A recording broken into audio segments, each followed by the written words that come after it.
Through dust of conflict and through battle flame, tranquil you lie, your knightly virtue proved, your memory hallowed in the land you loved. This is the opening of a stirring, heart-wrenching hymn, paying tribute to those soldiers of World War I who died in battle to secure our freedom, their sacrifices made in the atrocities and horrendous conditions of war. Sir John Arkwright uses his talents and mastery of the arts to craft a heartfelt tribute to those who made the ultimate sacrifice. Just one way the arts have been used to highlight the true horrors of war for us, so that we can understand and empathize with the soldiers, and understand why the uplifting nature of some of the music and art which emerged from World War I was such a necessary part of their lives.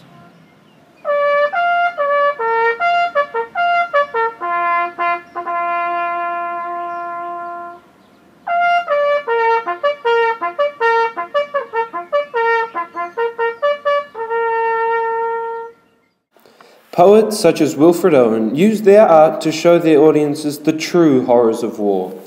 In Dulce et Decorum Est, we see the struggles that these men went through, and we know that these trials are mirrored in those facing our New Zealand troops overseas, who found themselves in France and Belgium, the uttermost ends of the earth. And we can hear the gargling from froth-corrupted lungs of our New Zealand soldiers at Passchendaele. And we can hear the monstrous anger of the guns and the shrill, demented choirs of wailing shells in the trenches of Ypres.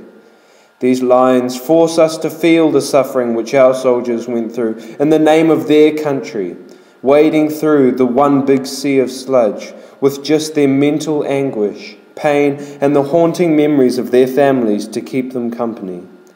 The arts also highlighted the scale of destruction and suffering in war. In our hymn, O Valiant Hearts, we hear the words rank on rank to war, and our minds are filled with row upon row of soldiers lining Queen Street, waiting, in the words of Wilfred Owen, to die as cattle. And we see why the world needed the other side of the coin, the happiness and buoyancy that music can bring.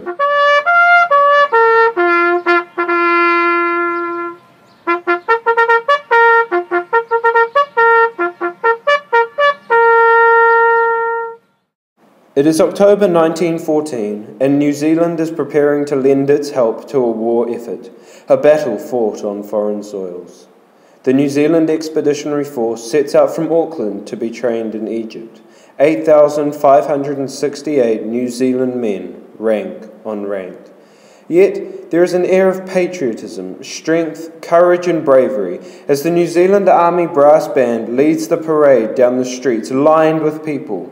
Cheers and shouts farewell these brave men and women, and the rousing tunes of a brass band form the soundtrack for an image which has never before been seen in our history. And it is images such as these which warm the hearts of my generation. We think back to the courage and bravery of our men and women, the way that our country united in the face of adversity, how, oblivious to what was to come, they answered the call to take up arms against an unknown enemy.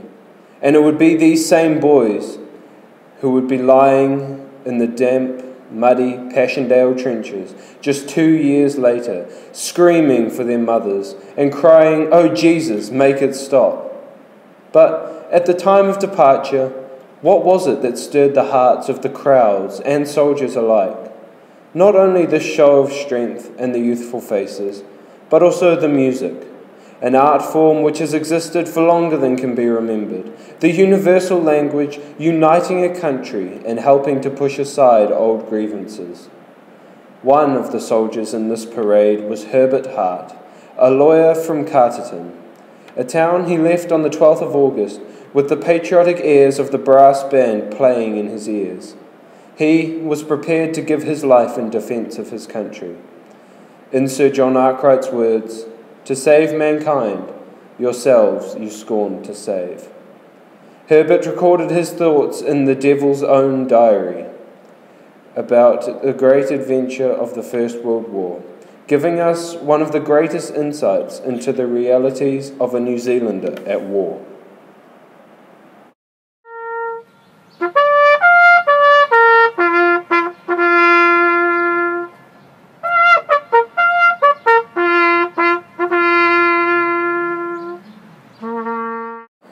After their farewell from Auckland, Herbert and his comrades travelled to Egypt, where we can only assume that the gravity of their situation was starting to sink in.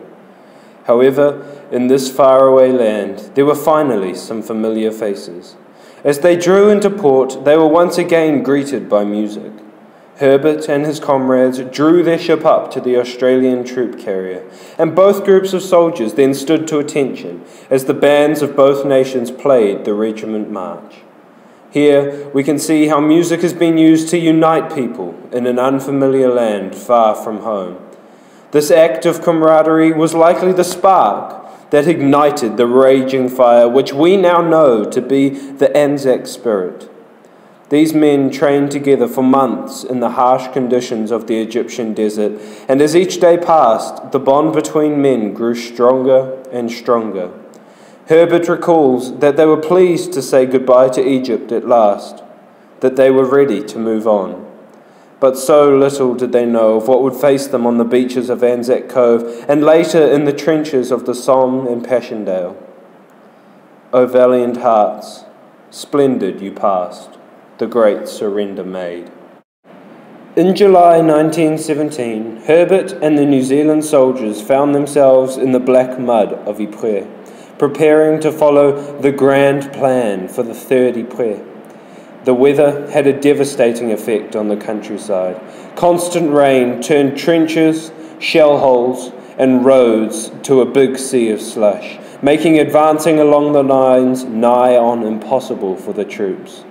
Private Len Cooley of the 2nd Battalion, Wellington Regiment, said that it was probably the most uninviting and unhealthy place in the world. The aim was to push beyond the gentle rises of the Passchendaele Ridge as part of the New Zealand Division. On the 4th of October 1917, a successful battle of Guffenstaffel Spur was undertaken, ironically recapturing the line that was originally held by the British troops in April 1915. The elation of this battle was followed by the abysmal defeat of Passchendaele on the 9th of October, and the rain kept falling. Herbert writes that the countryside was a sea of liquid mud. Guns were unable to be moved. The road was littered with guns stuck in the mud at all angles. The advancing soldiers were held up by barbed wire which has not been cut as expected by the troops. Herbert says that the first battle of Passchendaele on the 12th of October must be written down as a failure. It was the weather and not the enemy that rendered the victory impossible, he said. Everyone was stuck, and this day became known as the blackest day in New Zealand's military history. 3,700 of our soldiers died on this day, in the harsh conditions of barbed wire barricades, superior German tactics, and mud. In total, over the course of the 3 battles of Passchendaele, 5,000 of our brave New Zealand soldiers perished. Bodies littered the trenches, open fields and access roads. Perhaps it was a good thing that the censorship spared the loved ones left at the uttermost ends of the earth the gruesome details of life in the trenches. Some soldiers had a luxury of a decent burial, but for the most part, shallow graves were the norm.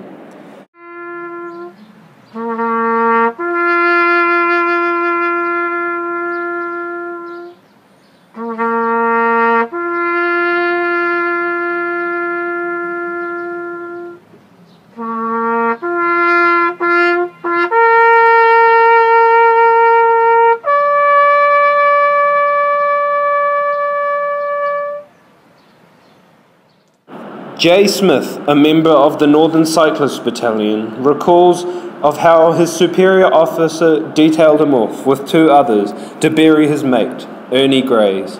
He said it was the hardest thing he ever had to do, and there was not even enough time to dig a proper hole. He said, "How can you feel callous to the ever-present death when it is your own friend?" He took the time that night to write to Ernie's mother, and these sentiments were echoed by Herbert Hart, who had acted as a pallbearer for his friend, General Johnson, at a funeral in Bel-Air. His exact words say, "The sounding of the last post at a comrade's graveside on active service is the saddest thing I know of. O valiant hearts, your memory hallowed in the land you loved." Since the 17th century, the memory of those lost was often honoured by the playing of the last post to mark the end of a day, to give soldiers time to reflect and mourn comrades lost. This tradition of honouring the dead is continued at the Tyne Cot War Memorial in Belgium, where the last post is sounded every day in a remembrance ceremony, far removed from the realities of war. This tranquil, beautifully landscaped area is a fitting memorial for the majority of our war dead, some named, some unnamed. There is a New Zealand asp to commemorate the 1,176 New Zealanders who have no known grave, those who gave their lives in the Battle of Broadside Ridge and the Third Battle of Ypres, Passchendaele, in October 1917.